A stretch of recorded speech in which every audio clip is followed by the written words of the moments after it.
Anggaran Pendapatan dan Belanja Negara atau APBN hingga akhir Oktober 2022 tercatat defisit. Ini terjadi pertama kali dalam tahun anggaran 2022.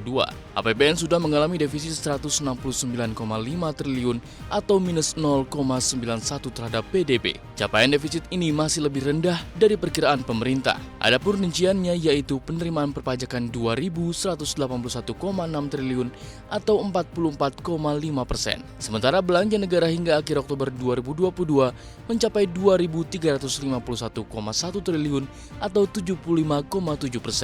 Munculnya defisit karena tingginya kebutuhan pemerintah untuk membayar subsidi energi, khususnya bahan bakar minyak. Belanja subsidi energi melonjak drastis pada Oktober 2022, baik bahan bakar minyak maupun listrik. Sri Mulyani mengatakan sudah membayarkan kepada PLN dan Pertamina 184,5 triliun rupiah. Pemerintah sebelumnya juga telah menyelesaikan pembayaran kompensasi kepada kedua BUMN tersebut untuk tahun anggaran 2021. Total penyaluran BBM termasuk solar dan minyak tanah sampai akhir Oktober adalah 13,3 juta kiloliter, LPG 3 kg sebesar 5,8 metrik ton, serta listrik bersubsidi kepada 38,7 juta pelanggan.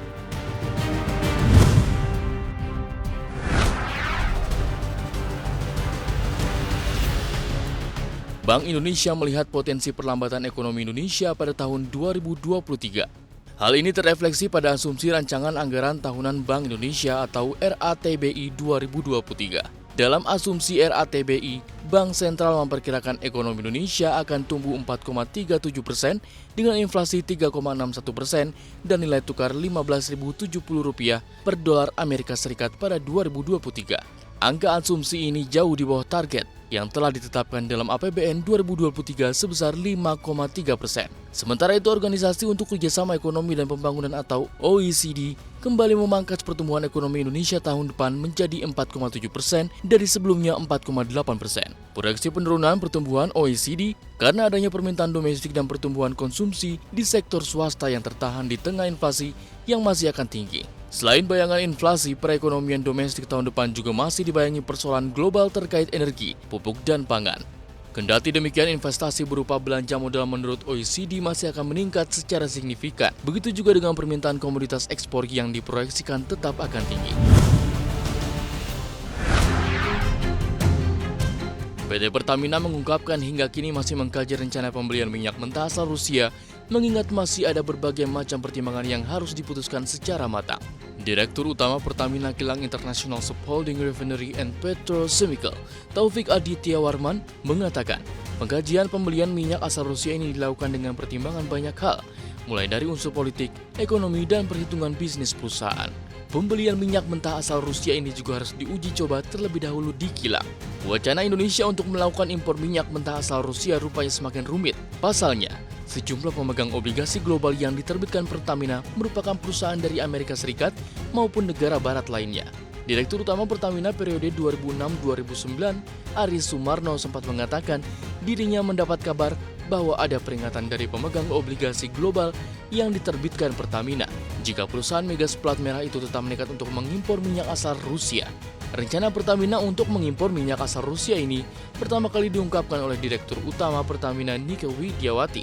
Nike menyebut, dengan rampungnya revamping kilang Balongan pada Mei tahun ini, setidaknya Pertamina akan lebih fleksibel untuk menerima berbagai jenis minyak mentah untuk diolah.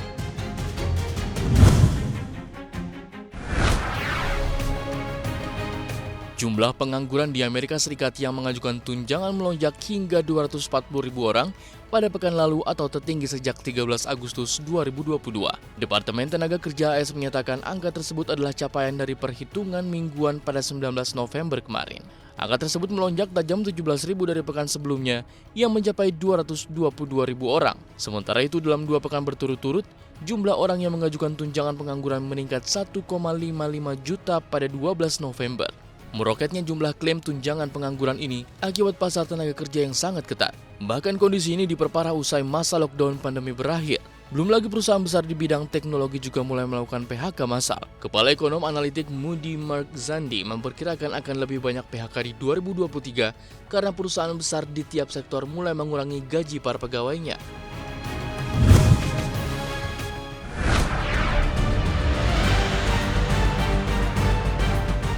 CEO Tesla, SpaceX, dan Twitter Elon Musk tengah pusing karena harus merelakan kekayaannya menguap 100 miliar dolar tahun ini. Kekayaan bersih Elon Musk diproyeksi hanya sekitar 170 miliar hingga 182 miliar dolar AS. Jumlah kekayaan Elon Musk itu turun dari perkiraan 340 miliar dolar AS pada November 2021. Penurunan terjadi karena saham Tesla turun ke level terendah dalam 2 tahun dan mengakibatkan Musk harus merelakan kekayaannya menguap 8,6 miliar dolar AS atau 134 triliun rupiah dalam satu malam. Elon Musk dilaporkan memiliki sekitar 15% saham di Tesla yang harganya ambles 58,03% tahun ini.